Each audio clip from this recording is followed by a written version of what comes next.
ഇതൊക്കെ വാണിങ്ങാട്ടോ, ശ്രദ്ധിച്ചോളൂ. എന്നിട്ട് എന്തായിരിക്കും നിങ്ങളുടെ പ്രതികരണം? അപ്പൊ ഞാൻ പറഞ്ഞത് എന്റെ ഭർത്താവിന് ഞാൻ വിശ്വസിക്കും എന്നുള്ള ആംഗിളിലാണ് ഞാൻ പറഞ്ഞത്.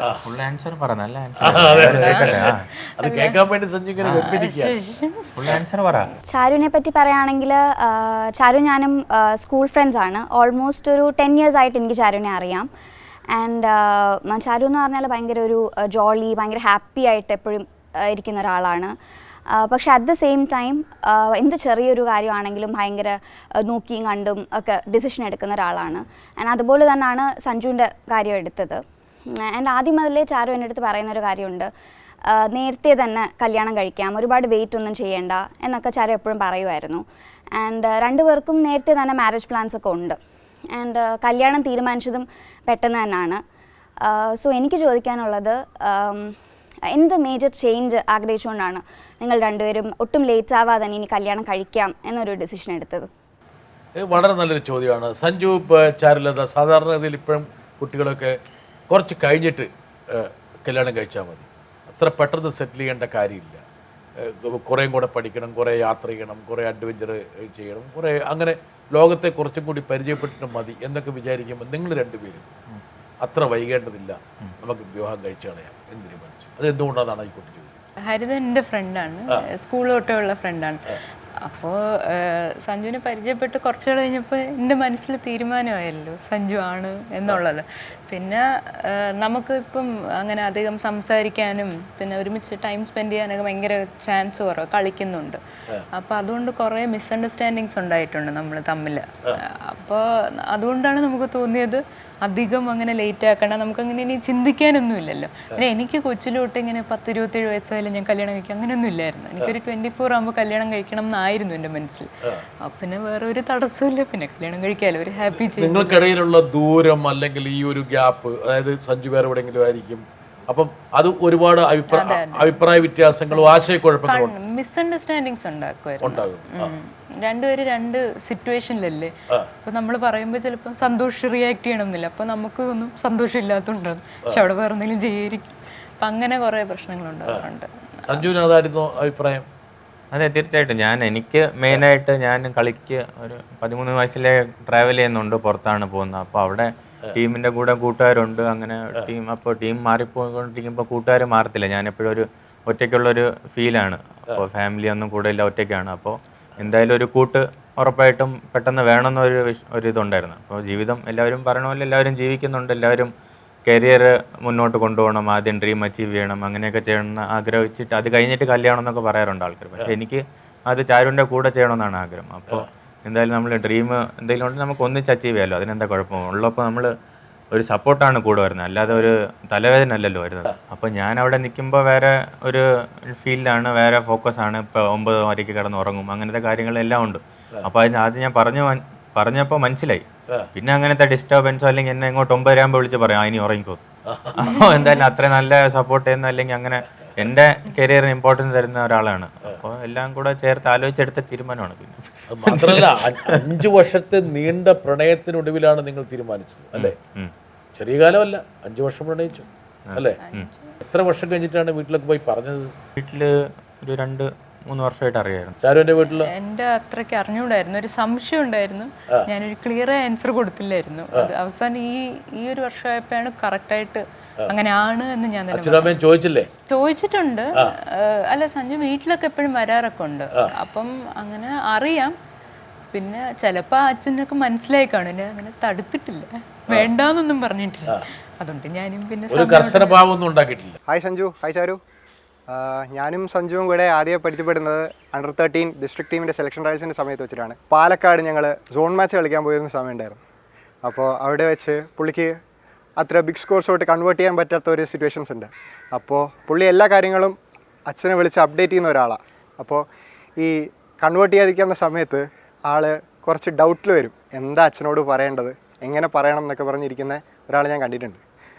അപ്പോൾ എനിക്ക് ചോദിക്കേണ്ട ചോദ്യം എന്ന് വെച്ചാൽ, ചാരുമായിട്ടുള്ള റിലേഷൻ്റെ കാര്യം എങ്ങനെയാണ് അച്ഛൻ്റെ മുമ്പിൽ അവതരിപ്പിച്ചത്? കുറേ കാലമായിട്ട് ചോദിക്കണമെന്ന് വിചാരിച്ച ചോദ്യമാണ്. സഞ്ജു എങ്ങനെ അവതരിപ്പിച്ചത്? ഞാൻ ഒരു ദിവസം 4 പേരെ ഒന്നിച്ചിരിക്കുകയായിരുന്നു.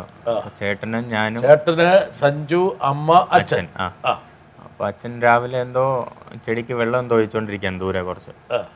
അപ്പോൾ ഞാൻ പോയിട്ട് ഇങ്ങനെ അച്ഛാ എനിക്ക് കാര്യമുണ്ട് എന്താന്ന് വെച്ചാൽ, അപ്പോൾ ചെറിയ സംശയമൊക്കെ ഉണ്ടായി. അപ്പോൾ അച്ഛനും അമ്മയും തമ്മിൽ എന്തോ സംസാരമൊക്കെ നടക്കുന്നുണ്ടായിരുന്നു, എന്താണ് എന്നൊക്കെ പറഞ്ഞിട്ട്. അപ്പോൾ ഞാൻ അങ്ങനെ പോയി പറഞ്ഞു എനിക്കൊരു ഫ്രണ്ട് ഉണ്ടെന്നാണ് പറഞ്ഞത്. എനിക്കൊരു ഫ്രണ്ട് ഉണ്ട്, ഫ്രണ്ടിൻ്റെ പേര് ചാരുലത എന്നാണ്. അപ്പോൾ അച്ഛൻ പറഞ്ഞു ആയിക്കോട്ടെ, ഫ്രണ്ട് ആയിക്കോട്ടെ, എന്താ ഫ്രണ്ട് അല്ലേ, ആയിക്കോട്ടെ അങ്ങനെ പറഞ്ഞു. അങ്ങനെ അച്ഛൻ പറഞ്ഞു. അപ്പോൾ വീണ്ടും കുഴപ്പത്തിലായി നമ്മൾ. ഇല്ല എനിക്ക് ആ ഫ്രണ്ടാണ്. കുറച്ച് നമ്മൾ ആദ്യം ഇൻട്രൊഡ്യൂസ് ചെയ്തല്ലോ, ആദ്യം ഇങ്ങനെ ഒരാളുണ്ടെന്ന് പറയണം, അതായിരുന്നു ആദ്യത്തെ സ്റ്റെപ്പ്. അപ്പോൾ അത് ഞാൻ പറഞ്ഞു, അത് അച്ഛൻ കേട്ടു. അച്ഛൻ ഒന്നും പറഞ്ഞില്ല? അച്ഛൻ അപ്പോൾ ഒന്നും പറഞ്ഞില്ല. ഫ്രണ്ടാണല്ലോ എന്ന് ചോദിച്ചു. ഞാൻ ഫ്രണ്ടാണെന്ന് പറഞ്ഞു. അതെ. ഒന്ന് നിലവിളിച്ചോ? കരഞ്ഞോ? ആര്? അച്ഛൻ. ഞാൻ കരഞ്ഞു, ഞാൻ കരഞ്ഞു ചിലപ്പോൾ. ഞങ്ങൾക്ക് സഞ്ജു ഒരു മകനെന്നുള്ളത് ഞാൻ ആഗ്രഹിക്കുന്നത് ഈ ലോകത്ത് എല്ലാ മാതാപിതാക്കളും ഇങ്ങനെ ഒരു കുഞ്ഞിനെ കിട്ടണം. എൻ്റെ 2 മക്കൾ അങ്ങനെ തന്നെ. ഇപ്പം ഞാൻ സഞ്ജുവിനെ കുറിച്ച് പറയുന്നു, ലോകത്തിന് നന്മകൾ മാത്രമേ കൊടുക്കാൻ അവനെ കൊണ്ട് പറ്റത്തുള്ളൂ. അവൻ്റെ മനസ്സ് നിറച്ച് നന്മകളാണ്.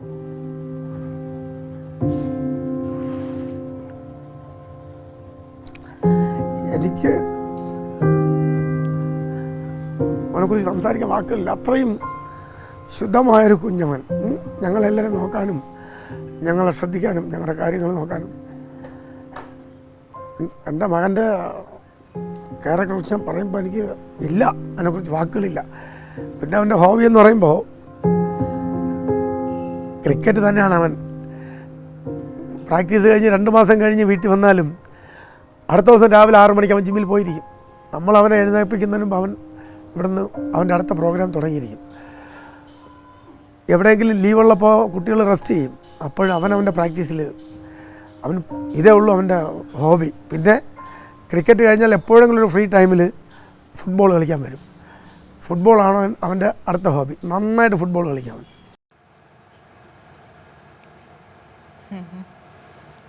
സഞ്ജു കാണുന്നതല്ലേ? അതെ. ഇതാണ് അച്ഛൻ. സഞ്ജുവിന് വേണ്ടി ജീവിതം ഇങ്ങനെ എന്താ പറയുക സമർപ്പിച്ചിരിക്കുകയാണ്. ആ അച്ഛൻ്റെ മുമ്പിലാണ് സഞ്ജു പോയിട്ട് എനിക്കൊരു ഫ്രണ്ട് ഉണ്ട് എന്ന് പറയുന്നത്. ഈ ഫ്രണ്ട് ആരാണ്, എന്താണ്, എങ്ങനെയാണെന്നും പറഞ്ഞിട്ടില്ല. പക്ഷേ അച്ഛന് കൃത്യമായിട്ട് മനസ്സിലായി. പിന്നെ ഒരിക്കലും ആ വിഷയം നിങ്ങൾ സംസാരിച്ചിട്ടില്ലേ? ഇല്ല, കുറേ നാൾ സംസാരിച്ചിട്ടില്ല. അച്ഛൻ അങ്ങനെ ഞാൻ ഇനി മിക്കവാറും കാര്യം അത് ആ ഒരു ചേട്ടൻ പറഞ്ഞ പോലെ ആ ഒരു ലെവലിൽ അച്ഛനാണ്. അപ്പോൾ ഒരിക്കലും എന്നെ ഡിസ്റ്റർബ് ചെയ്യാനോ അല്ലെങ്കിൽ എനിക്ക് ഡിസ്കംഫർട്ട് ഉണ്ടാക്കുന്ന ഒരു വാക്ക് പോലും പറഞ്ഞിട്ടില്ല ഇതുവരെ. അപ്പോൾ അതും മനസ്സിലാക്കി അത്രയും പാടായിരുന്നു എനിക്ക് പോയി ഇങ്ങനത്തെ ഒരു കാര്യമുണ്ടെന്ന് പറയാൻ. അപ്പോൾ പറയാൻ കിട്ടുന്നില്ല. അത്രയൊക്കെ കണക്റ്റഡ് ആണ് നമ്മളെല്ലാം ഫാമിലി. അങ്ങനെ വാക്കുകളില്ല, അല്ലാത്ത ഇമോഷൻസും ഫീലിങ്സിലൂടെ ഭയങ്കര കണക്റ്റഡ് ആയിട്ടുള്ള ഫാമിലിയാണ്. എല്ലാം മനസ്സിലാക്കും. അമ്മയുടെ സഹായം തേടിയോ? പിന്നെ അത് ഭയങ്കര ഇമ്പോർട്ടൻ്റ് അല്ലേ അത്. അമ്മയോട് എങ്ങനെയാണ് അവതരിപ്പിച്ചത്? ആദ്യം അമ്മയുടെ അടുത്താ പറഞ്ഞു. അമ്മ ഇങ്ങനെ ഉണ്ട്, അച്ഛൻ്റെ അടുത്ത് ഞാൻ എങ്ങനെ എപ്പോൾ പറയണം, എന്താ പോട്ടെ പോയി പറഞ്ഞോ, അങ്ങനെയൊക്കെ ആയിരുന്നു. അപ്പോൾ അമ്മ ഉറപ്പായിട്ടും അമ്മയുടെ സപ്പോർട്ട് ഭയങ്കരമായിരുന്നു. അമ്മ ചോദിച്ചില്ലേ ഈ കുട്ടി ഏതാണ്, എന്താണ്, എങ്ങനെയാണ്, മറ്റൊന്നും ചോദിച്ചില്ലേ? ഇല്ല, അമ്മയുടെ ഞാൻ തുടക്കത്തിലേ പറഞ്ഞിരുന്നു അമ്മ എനിക്ക് ഇങ്ങനെ ഒരു ഫ്രണ്ട് ഉണ്ട്, ചാരുവാണ്, അങ്ങനെ ഫ്രണ്ട് എന്നുള്ള രീതിയിലാണ് പറഞ്ഞത്. അപ്പോൾ എനിക്ക് അപ്പോൾ ഓക്കെ എന്ത് ചെയ്യുന്ന കുട്ടി അങ്ങനെ ഇങ്ങനെ ചോദിച്ചു. അപ്പോൾ കുറച്ച് കഴിഞ്ഞപ്പോൾ റിലേഷൻഷിപ്പ് ആയപ്പോഴൊക്കെ ഞാനൊന്ന് അങ്ങോട്ട് പറഞ്ഞിരുന്നു. അപ്പോൾ അമ്മ ഇങ്ങനെ ആണ്. ഓ ആണോ, ഓക്കെ മോനെ, നീ എന്തായാലും എടുത്ത തീരുമാനം നല്ല തീരുമാനമായിരിക്കും, ഞങ്ങൾ നിങ്ങളുടെ കൂടെ ഉണ്ടാവും എന്നുള്ള രീതിയിലാണ് അമ്മ സംസാരിച്ചത്. ചേട്ടനോ? ചേട്ടൻ ചിരിച്ചിട്ടങ്ങ് പോയി. അതാണ് നീ നമുക്കിട്ട് പണി വെച്ചിട്ട് നീ കാര്യം നേടിയല്ലേ എന്നുള്ള എല്ലായിരിക്കും അല്ലേ? പ്രേമത്തിൽ പോയി തല വെക്കരുത് എന്ന് ചേട്ടനെ ഉപദേശിച്ച ഒരു അനിയൻ അതാദ്യമായിട്ടായിരിക്കും കേട്ടോ ഒരു കുടുംബം. കേട്ടോ സഞ്ജു? വരട്ടെ. 2015 ചാരു മാരവാനീസിൽ പഠിക്കുന്ന സമയത്ത് മിസ് ഇവാനിയസ് എന്ന കോൺടെസ്റ്റിൽ ചാരു പങ്കെടുത്തിട്ടുണ്ടായിരുന്നു. ചാരു അതിൽ ഫസ്റ്റ് റണ്ണറപ്പ് ആയിരുന്നു. അപ്പോൾ അന്ന് ഒരു ക്വസ്റ്റ്യൻ ആൻസർ സെഷൻ ചാരുവിനോട് ചോദിച്ച ചോദ്യം ഇതായിരുന്നു. ദാറ്റ് ഈസ് ചാരുവിൻ്റെ ഏറ്റവും ട്രസ്റ്റ് വർത്തി ആയിട്ടുള്ള ഒരു ഫ്രണ്ട് ചാരുവിൻ്റെ ഹസ്ബൻഡിനെ ഒരു സംശയാസ്പദമായ സാഹചര്യത്തിൽ വേറെ ഒരു കുട്ടിയായിട്ട് ഒരു സ്ഥലത്ത് കണ്ടു. അപ്പോൾ അത് വന്ന് പറഞ്ഞു. അപ്പം ചാരുവിൻ്റെ ആ ഒരു റിയാക്ഷൻ അത് എന്തായിരുന്നു എന്നായിരുന്നു അന്നത്തെ ചോദ്യം. അതിന് ചാരുവിൻ്റെ ആൻസർ ഭയങ്കരമായിട്ട് അപ്ലോസ് ഒക്കെ കിട്ടിയിട്ടുള്ളൊരു ആൻസർ ആയിരുന്നു. അപ്പോൾ ഈ ഒരു വേദിയിൽ വെച്ച് ചാരു അത് ഒന്നുകൂടെ ഒന്ന് ഷെയർ ചെയ്യാമോ?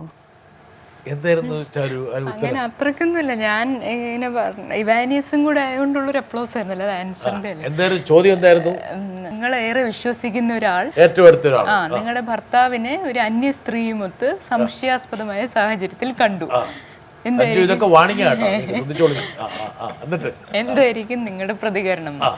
അപ്പൊ ഞാൻ പറഞ്ഞത് എന്റെ ഭർത്താവിനെ ഞാൻ വിശ്വസിക്കും എന്നുള്ള ആംഗിളിലാണ് ഞാൻ പറഞ്ഞത്. ഫുൾ ആൻസർ പറഞ്ഞല്ല, അത് കേൾക്കാൻ വേണ്ടി സഞ്ജു ഇങ്ങനെ ഫുൾ ആൻസർ പറ.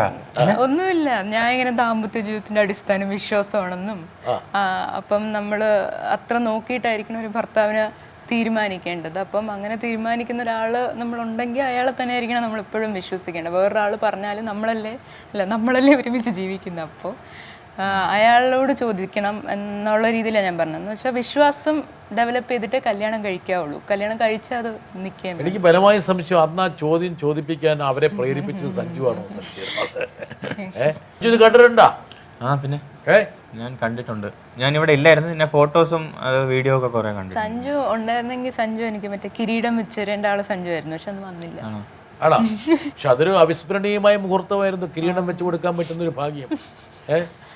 അതൊക്കെ മിസ്സാക്കിയില്ലേ സഞ്ജു? കളിച്ചോണ്ടിരിക്കുകയായിരുന്നു, അത് മിസ് ചെയ്യാൻ പറ്റില്ല.